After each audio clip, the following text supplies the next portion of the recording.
சகோதர சகோதரிகள், இந்த 98 கோடி பேருக்கு இருக்கக்கூடிய ஒரே ஒரு ஒற்றுமை என்னன்னாங்க, இது நாடாளுமன்ற தேர்தல். நாட்டை ஆளுகின்ற மன்றம், நாடாளு மன்றம். இந்த நாட்டை யார் ஆள வேண்டும் என்பதற்காக நடக்கக்கூடிய தேர்தல். நாடாளுமன்ற தேர்தல் என்பது நாட்டை யார் ஆள நடக்கக்கூடிய தேர்தல். இதுல இருந்து நமக்கு புரிகிறது, ஓ அப்படின்னா நம்ம பிரதம மந்திரியை தேர்ந்தெடுக்க போறோம். பிரதம மந்திரி யார் என்பதற்காக இந்த தேர்தல் நடத்தப்பட இருக்கிறது என்பதை நாம் எல்லோரும் புரிந்து கொண்டிருக்கிறோம். அன்பு சகோதர சகோதரிகளே, பெரியவர்களே, தாய்மார்களே, உங்களிடம் நான் ஒரே ஒரு கோரிக்கையை மட்டும் வைப்பதற்கு கடமைப்பட்டிருக்கின்றேன். இன்னைக்கு உங்க கண்ணுல, உங்களுடைய சிந்தனையில, உங்க பார்வையில நாட்டில் எத்தனை பிரதம மந்திரி வேட்பாளர்கள் இருக்கிறாங்க? நீங்களே ஒரு நிமிஷம் யோசிச்சு பாருங்க. 10 ஆண்டு காலமாக பிரதமராக இருக்கக்கூடிய நரேந்திர மோடி ஐயா இருக்கிறாங்க. மறுபடியும் 5 ஆண்டு காலம் நரேந்திர மோடி ஐயாவுக்கு நீங்கள் வாக்களிக்க வேண்டும் என்று கேட்பதற்காக உங்கள் முன்னால் உங்கள் வீட்டு பிள்ளை அன்பு தம்பி அண்ணாமலை நின்று கொண்டிருக்கின்றேன். இந்த மாதிரி நிறைய தலைவர்கள் இருக்கிறாங்க. நம்ம நாட்டில் தலைவர்களுக்கா பஞ்சங்க? எல்லா இடத்துலயும் தலைவர்கள் இருக்கிறாங்க. ஜம்மு அண்ட் காஷ்மீர் ஆரம்பிச்சீங்கன்னா ஃபரூக் அப்துல்லால இருந்து இந்தி கூட்டணியில உத்தவ் தாக்கரே, மம்தா பானர்ஜி அவர்கள், அரவிந்த் கெஜ்ரிவால் அவர்கள், அப்படியே நீங்க பார்த்துக்கிட்டே வாங்க. ராகுல் காந்தி அவர்கள், பெரிய பட்டியல் இருக்கு. ஸ்டாலின் அவர்கள். நீங்க மனசாட்சி படி சொல்லுங்க தாய்மார்களே, இதுல யாராச்சும் ஒருவர் அந்த பிரதம மந்திரி நாற்காலியிலே அமர்வதற்கு தகுதியான ஒரு நபரை நீங்க சொல்லுங்க. அதனால்தான் 98 கோடி மக்களுமே ஒரே சிந்தனையில் இருக்கிறாங்க. மீண்டும் மோடி, வேண்டும் மோடி. 2024 மோடி அவர்கள் மறுபடியும் அமர வேண்டும், 400 பாராளுமன்ற தொகுதியில் அமர வேண்டும் என்பதில் எல்லோரும் ஒரே சிந்தனையில் இருக்கிறாங்க. ஏன்னா இந்தி கூட்டணி பிரச்சாரத்தையே முடிச்சுட்டாங்க. தாய்மார்களே, உங்களுக்கு தெரியும், ஒரு 10 ஆட்டை வாங்கி ஒன்னா விட்டீங்கன்னா, இதெல்லாம் நிறைய விவசாய தோட்டம் இருக்குது. 10 ஆட்டை வாங்கி ஒன்னா விட்டீங்கன்னா, அந்த ஆடு கூட 3 நாள்ல தன்னுடைய தலைவனை கண்டுபிடிச்சோம். எல்லா ஆடும் பாத்தீங்கன்னா பின்னாடியே அப்படியே போகும். செம்பரி ஆடுன்னு அதுதான் சொல்றாங்க ஐயா. ஆனா இந்தி கூட்டணி 8 மாதம் ஆகியும் கூட இந்த தலைவனை கண்டுபிடிக்க முடியல. 8 மாசம் ஆச்சு. ராகுல் காந்தி அவர்கள் பாத்தீங்கன்னா கேரளாக்கு போனாருன்னா, கேரளால வயநாட்டுல ராகுல் காந்தி அவர்கள் போட்டி போடுறாங்க. ராகுல் காந்தி யாரை எதிர்த்து போட்டி போடுறாங்கன்னா, அங்க கம்யூனிஸ்ட் வேட்பாளரை எதிர்த்து போட்டி போடுறாரு. பாரதிய ஜனதா கட்சி வேட்பாளரை எதிர்த்து வயநாட்டுல போட்டி போடுறாங்க. 3 முனை போட்டிங்க. காங்கிரஸ் கட்சி ராகுல் காந்தி அவர்கள், கம்யூனிஸ்ட் கட்சி, அதே இடத்துல பாரதிய ஜனதா கட்சி. அங்க கம்யூனிஸ்ட் கட்சியும் காங்கிரசும் எதிரி. ஆனா தமிழ்நாட்டில் கம்யூனிஸ்ட் கட்சியும் காங்கிரஸ் கட்சியும் நண்பர்கள். வெஸ்ட் பெங்காலுக்கு போனீங்கன்னா கம்யூனிஸ்ட் கட்சியும் காங்கிரஸ் கட்சியும் எதிரிகள். இதுதாங்க அம்மா இந்தி கூட்டணி. ஒரு நம்முடைய தாய்மார்களுக்கு சொல்ல வேண்டும் என்றால், இது ஒரு நிலை இல்லாத, எப்ப இந்த கூட்டணி உடையதுன்னு தெரியாத ஒரு கூட்டணி தான் இந்தி கூட்டணி. அதனால்தான் அவர்களால் தலைவர்களை இன்னும் கண்டுபிடிக்க முடியவில்லை. அன்பு சகோதர சகோதரிகள், இன்னைக்கு அவங்க எப்படி பிரதம மந்திரி வேட்பாளரை கண்டுபிடிப்பாங்க? 2004 இதே போல ஒரு தேர்தலுங்க. ஐக்கிய முற்போக்கு கூட்டணி மக்கள் எல்லாம் வாக்களித்தார்கள். ஓட்டு பெட்டியை தொடர்ந்து எண்ணியாச்சு. யாருக்கு எத்தனை சீட்டுன்னு கண்டுபிடிச்சாச்சு. நாம எல்லாம் கேட்டோம், அண்ணே ஓட்டு போட்டோம், எண்ணிட்டீங்க, யாருமே பிரதம மந்திரி? 2004 அவங்க சொன்னாங்க, ஒரு 2 நாள் பொறுமையா இருங்க சொல்றோம். 2 நாள் கழிச்சு கேட்டா, யாருங்க பிரதம மந்திரி? சோனியா காந்தி பிரதம மந்திரியா? ஒரு 2 நாள் இருங்க சொல்றோம். 10வது நாள் சொன்னாங்க, இவரு தாங்க பிரதம மந்திரி. நாம என்ன கேட்டோம் தெரியுங்களா? ஆமா, இவர் யாருன்னு கேட்டோம். இவரை கொண்டு வந்து பிரதம மந்திரிங்கிறீங்க, இவர் யாருங்க அப்படி?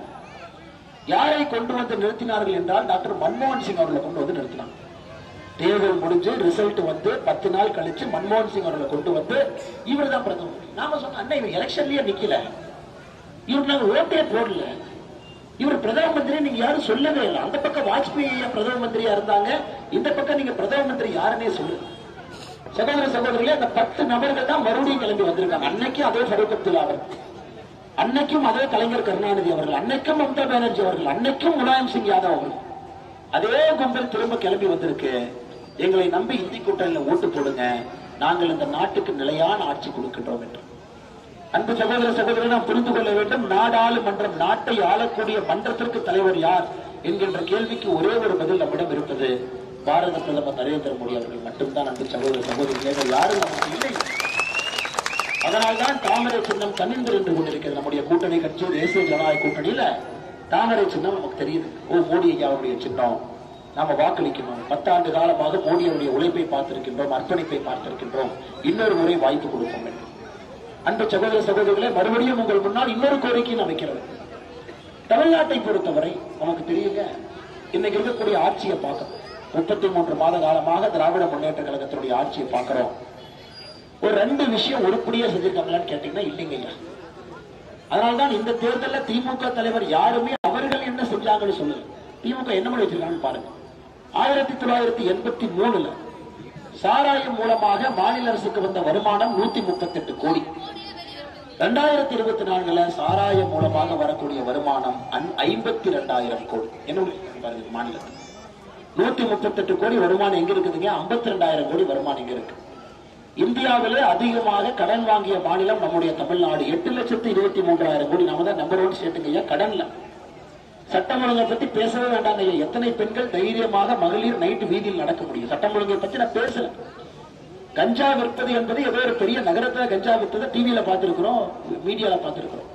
ஆனா கிராமப்புறத்துல பஞ்சாயத்துல நீ கஞ்சா விற்கிற அளவுக்கு திமுக அந்த அளவுக்கு எல்லா பக்கம் கொண்டு போய் சேர்த்திருக்காங்க. எந்த குறியீட்டில் நீங்கள் பார்த்தாலும் கூட திராவிட முன்னேற்ற கழகத்தை பொறுத்தவரை அவர்கள் பதவியிலே நீடிப்பதற்கு லாயக்கில்லாத ஒரு ஆட்சியாக இருக்கு. அன்பு சகோதர சகோதரிகளே, நீங்கள் போடக்கூடிய வாக்கு என்பது தமிழகத்திலும் ஒரு அரசியல் மாற்றத்தை ஏற்படுத்தக்கூடிய வாக்கு. தமிழகத்திலும் இந்த தாக்கம் இருக்கு. மோடி அவர்கள் 400 எம்பிக்களோடு வர்றாங்க. தமிழகத்தில் இத்தனை எம்பி நீங்க தேசிய ஜனநாயக கூட்டணிக்கு கொடுக்குறீங்கன்னா தமிழகத்திலும் அது ஒரு தாக்கத்தை ஏற்படுத்தும். அதனால்தான் எல்லாம் இருக்கக்கூடிய அன்பானவர்கள் என்னுடைய அன்பான வேண்டுகோள், இந்த முறை நீங்கள் தாமரைக்கு வாய்க்களிக்க வேண்டும். அதே நேரத்தில் பாருங்க, திருப்பூர் எப்படி இருக்கு பாருங்க. இது ஒரு சுயமாக உருவாகிய ஊர். மக்களா இங்க தங்கி மக்களா ஒரு பிசினஸ் ஆரம்பிச்சு அவர்களா கடினமா உழைச்சு இந்த அளவு கொண்டு வந்திருக்காங்க. ஆனா மக்கள் வேலை செய்யும் போது ஒரு ரோடு நாச்சு அரசு போட்டு தரலாமே, ஒரு சாக்கடை நாச்சு சுத்தம் பண்ணி தரலாமே, ஒரு குப்பை நாச்சு சரி பண்ணி கொடுக்கலாமே, அல்லது குடிநீர் நாச்சு தினமும் வர்ற மாதிரி பண்ணலாமே. அதை கூட அரசு செய்யவில்லை என்றால் அரசு எதற்கு இருக்கணும்? திருப்பூர்ல இவ்வளவு நீங்க வரி கட்டுறீங்க, இவ்வளவு கடினமா உழைக்கிறீங்க, 50,000 கோடி ரூபாய் டர்ன் ஓவர் பண்றீங்க, பின்னலாடை மட்டுமே. ஆனால் எந்த பிரயோஜனமும் நமக்கு இல்லை. எங்கே போனாலும் கூட குண்டும் குழியுமா அதே ரோடு. எங்க பார்த்தாலும் படிச்சு வச்சிருக்காங்க. ஏன் படிச்சு வச்சிருக்காங்க யாருக்குமே தெரியல. 15 நாட்களுக்கு ஒரு முறை வரக்கூடிய குடிதண்ணீர். ஏன்னா திராவிட கழகத்தை பொறுத்தவரை, திராவிட முன்னேற்ற கழகத்தை பொறுத்தவரை எப்படி ஆட்சி செய்வது என்று தெரியாமல் ஆட்சியில் அமர்ந்திருக்கிறார். அன்பு சகோதர சகோதரிகளே, இவர்களை எல்லாம் வீட்டுக்கு அனுப்ப வேண்டிய நேரம் நமக்கு வந்துவிட்டது. குடும்பத்திற்காக, மருமகனுக்காக, மகனுக்காக ஒரு ஆட்சியும் கட்சியும் நடத்தி கொண்டிருக்கின்றார். அதனால் நீங்கள் தாமரைக்கு வாக்களிக்க வேண்டும். ஒரு பெரிய வாய்ப்பை நீங்கள் உருவாக்கி கொடுத்திட வேண்டும். இந்த முறை கோயம்புத்தூர் பாராளுமன்ற தொகுதியில நம்ம திருப்பூருடைய 10 வார்டும் கூட, நகரத்தில் இருக்கக்கூடிய 10 வார்டும் கோயம்புத்தூர் பாராளுமன்ற தொகுதியில் இருக்குதுங்கம்மா. நான் உங்கள் வீட்டு பிள்ளை, உங்கள் அன்பு தம்பியாக உங்கள் முன்னால் நின்று கொண்டிருக்கின்றேன். கோவை பாராளுமன்ற தொகுதியினுடைய வேட்பாளராக நின்று கொண்டிருக்கின்றேன். இதையெல்லாம் சரி செய்ய முடியும் என்று மனதார நம்புகின்றேன். அதனால்தான் நம்முடைய தேர்தல் வாக்குறுதியை பார்த்தீங்கன்னா 100 வாக்குறுதி 500 நாள். 500 நாள்ல 100 விஷயத்தை நம்ம செய்யலாம். உறுதியாக நாங்கள் செய்வோம். காரணம், அதெல்லாம் 10 வருஷமா செய்யாத வேலையை இன்னைக்கு செய்யறோம். இதெல்லாம் ஒரு பாராளுமன்ற உறுப்பினர் செய்திருக்கக்கூடிய வேலை. ஒரு முறை அதிமுக எம்பி மோடியை ஆட்சி, இன்னொரு முறை கம்யூனிஸ்ட் எம்பி மோடியை ஆட்சி. இன்னைக்கு கம்யூனிஸ்ட் எம்பி கோயம்புத்தூர்ல இருந்து எஸ்கேப், ஆனா திருப்பூர்ல மட்டும் இன்னும் உட்கார்ந்துட்டு இருக்கான். ஏதோ திருப்பூர் மாத்தி காட்டுற மாதிரி. அன்பு சகோதர சகோதரிகளை, மறந்து விடாதீர்கள் நம்முடைய வெற்றி சின்னம் தாமரை என்பதை. சகோதரிகளை, மறந்து விடாதீர்கள் நம்முடைய வெற்றி சின்னம் தாமரை என்பதை. நம்முடைய முதல் பட்டங்க தாமரை எடுத்து உங்கள் வீட்டு பிள்ளை அண்ணாமலைக்கு நீங்கள் ஒரு வாய்ப்பு கொடுக்க வேண்டும் என்று மனமாற உங்களிடம் ஒரு வேண்டுகோள் வைத்து நிச்சயமாக ஒரு மாற்றத்தை கொடுப்போம். செவந்தம்பாளையத்தில் இருக்கக்கூடிய எல்லா நம்முடைய பாரத தலைவர்களுக்கு நன்றி சொல்ல வேண்டிய நேரம்.